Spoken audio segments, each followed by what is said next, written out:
while we're talking about pain and my grace is sufficient, I had to come back and go deeper on this. My grace is sufficient.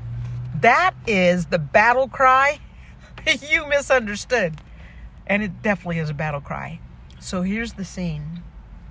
Your breaking point versus heaven's power portal. Okay? Oh, family. This is so a 2 Corinthians 12:9 moment.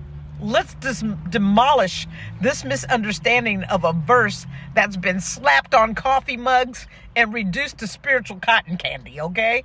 Because right now, you're begging God to take away that very thorn, that pain that he's using to channel his power through you. Yeah, it gets that deep. So, here's the throne room truth. This ain't a cute quote. This ain't a cute quote. It's a war strategy. Yes. So that line, my grace is sufficient for you. Like I said, it gets tossed around like a motivational sticker, but it ain't soft. It's a battle cry from the throne room. It shows up in 2 Corinthians 12:9 when Paul is begging God to take away this thorn in the flesh. He pleads 3 times. And what does God say? God says, my grace is sufficient for you, for my power is made perfect in weakness. Let's break this down spiritually and neurologically. The divine ownership, my grace, not your grind, okay? But, we stay missing the first 2 words, don't we? My grace. It's almost revolutionary. The ownership, the sourcing, the divine responsibility. This ain't your performance. My grace, not your grind, not your grit. This ain't your performance. It's not your resume. It's not your ability to white knuckle through the trial, through the pain. My grace means I'm the one holding you together. You're breathing on borrowed strength. You stand right now because I'm standing you up. My grace here is divine empowerment, not just forgiveness.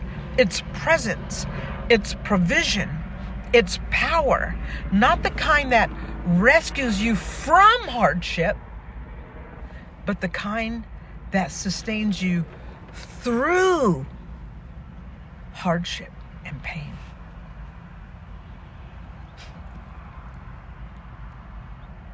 It's the unfailing strength. The unfailing strength is sufficient.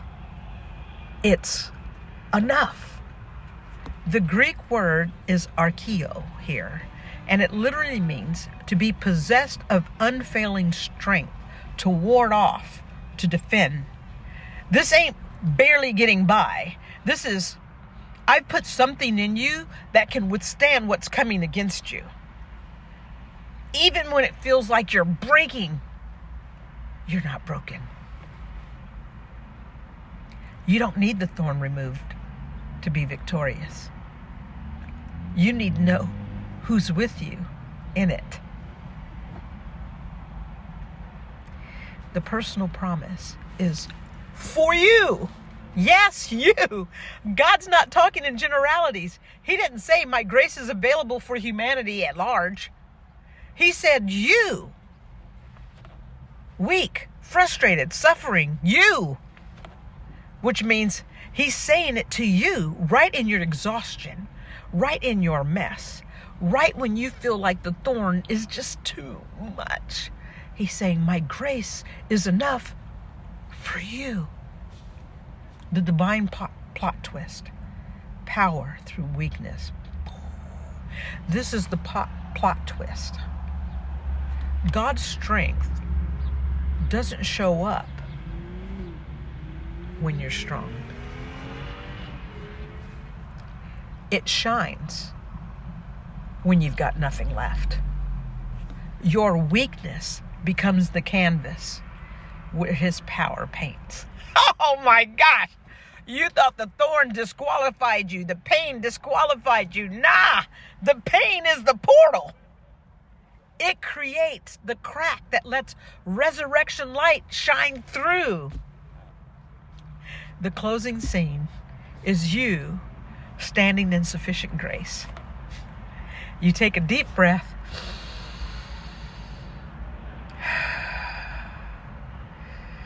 You feel the pain of your thorn. You even cry through it sometimes, whatever it is. And you recognize how long you've been begging God to remove it. And then you smile, remembering Paul's response. As a result of that, I will boast all the more gladly about my weaknesses. 2 Corinthians 12:9. I know I sound retarded, don't I? But you begin to see your thorn as not a disability, but as a divine access point. And you start understanding that removal was never the highest victory. Empowerment was. And when the pain makes you want to beg for removal again, you just smirk and you whisper under your breath, this thorn isn't keeping me from your power. It's channeling your power through me.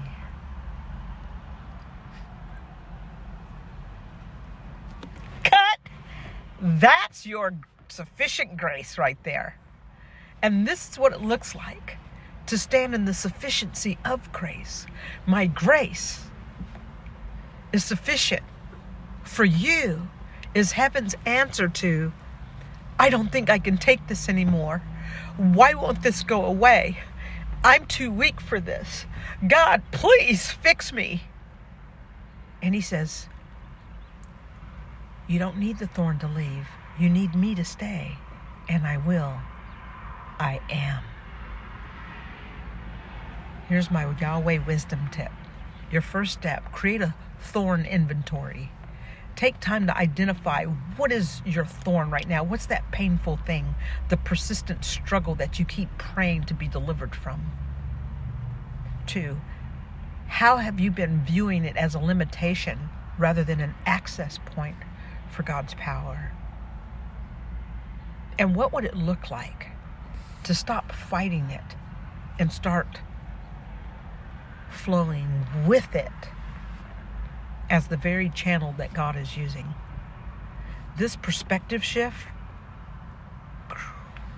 doesn't make the thorn painless. It makes it purposeful. Ready to transform your relationship with your thorn?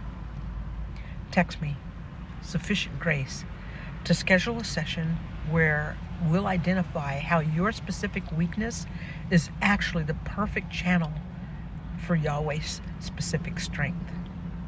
Keep standing in grace, family. The thorn was never meant to be removed. It was meant to be repurposed. I love you so much. Here's my PS.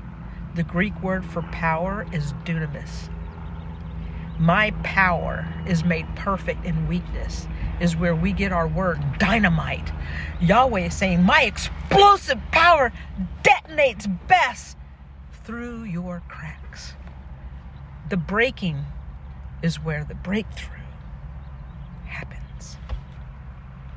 I hope this was helpful. I love you, and I'll see you next time.